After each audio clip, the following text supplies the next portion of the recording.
The Fantasy Impromptu by Chopin might be one of the most well-known and recognized piano pieces in the world. But what actually makes this piece so special and nearly as well-known as Beethoven's Fifth Symphony? Beethoven's Fifth was special because he brought awareness to the motif using just 4 notes.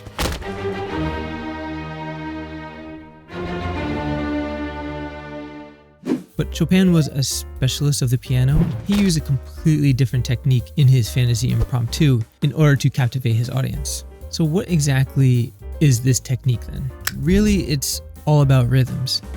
And on the surface, this piece has a pretty basic rhythm. We see a bunch of 8th notes in the left hand and 16th notes in the right hand.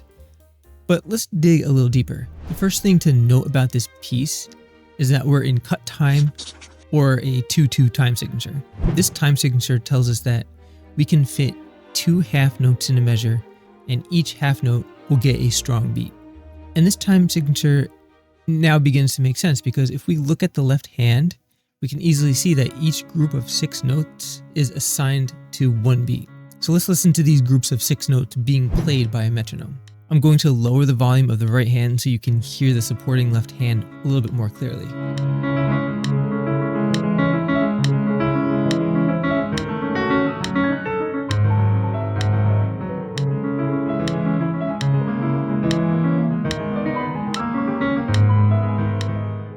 Okay, so Chopin decided to group notes of 6 instead of using traditional notes of 4. But this grouping is actually impossible to do in the time signature of 2/2. Let's try.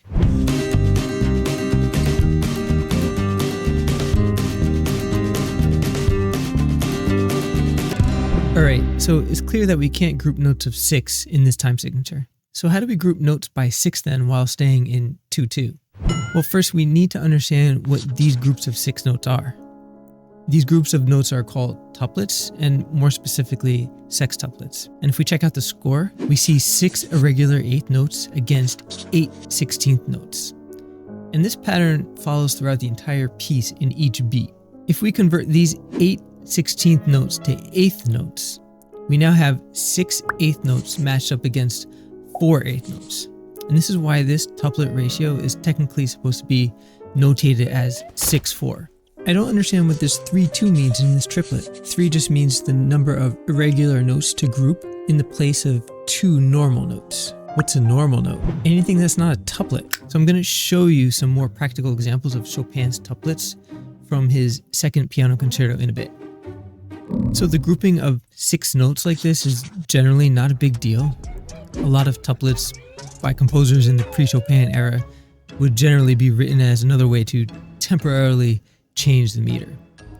For example, if you just use quarter notes like this against the group notes of 6, both staves have aligned notes.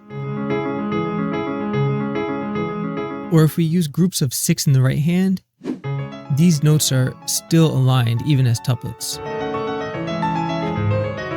Here's an excerpt of the intro to Beethoven's Sonata Pathétique using tuplets, but notice how all the notes of both hands are still perfectly aligned.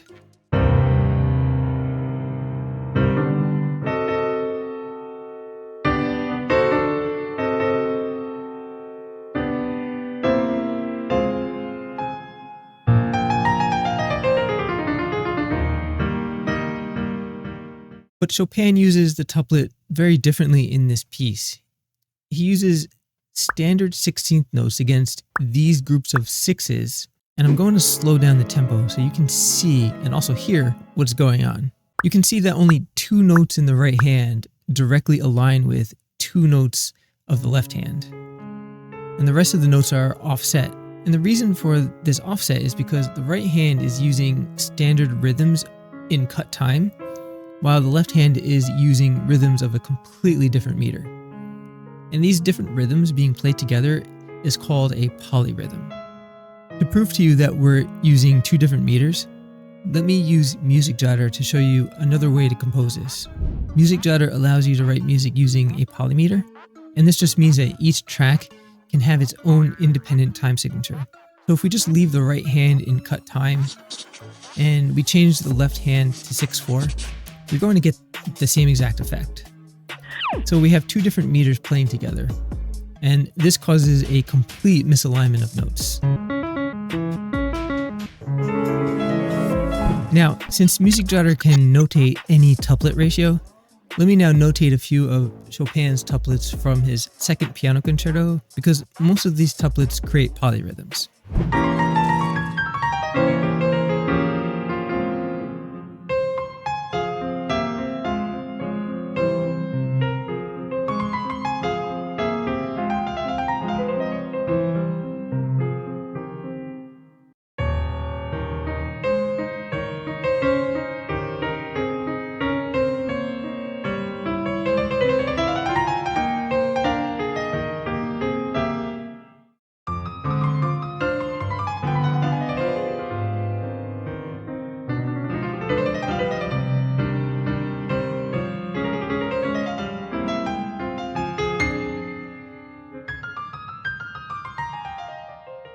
So let's talk about why Chopin used polyrhythms to compose this piece instead of using regular eighth notes. Let's actually hear what this piece sounds like with standard eighth notes, immediately followed by sextuplets, so you can hear the difference.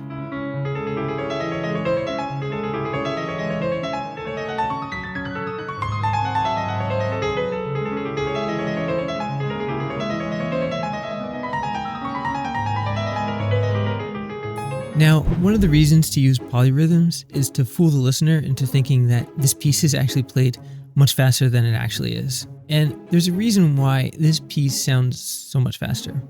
And the details are actually in the notation, so let's take a closer look at it. This excerpt is written without polyrhythms, and you can see how all the notes align perfectly.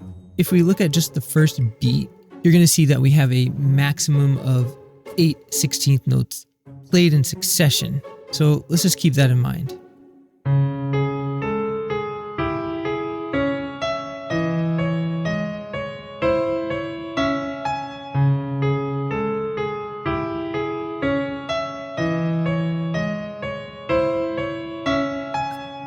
Now let's look at the first beat of this same excerpt written with polyrhythms.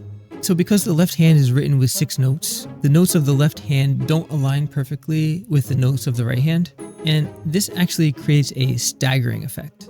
We actually get 12 notes instead of 8 in this first beat. So even though the right hand plays the same exact number of notes, the ear is now hearing an extra 4 notes, which is coming from the left hand. And this gives us the illusion that this piece is being played faster than it really is.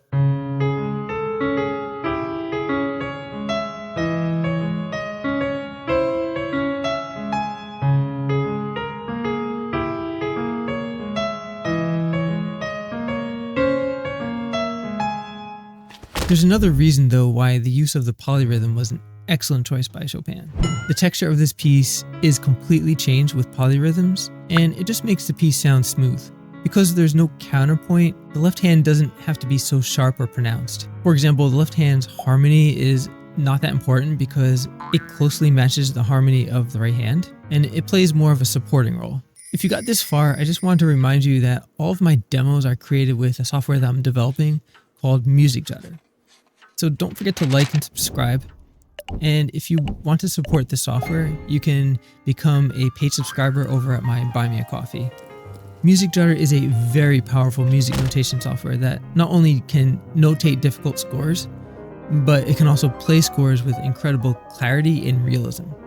But don't just take my word for it. Let's actually listen to an excerpt of Chopin's Fantasy Impromptu created with MusicJotter. And let me know what you think of this recording in the comments below.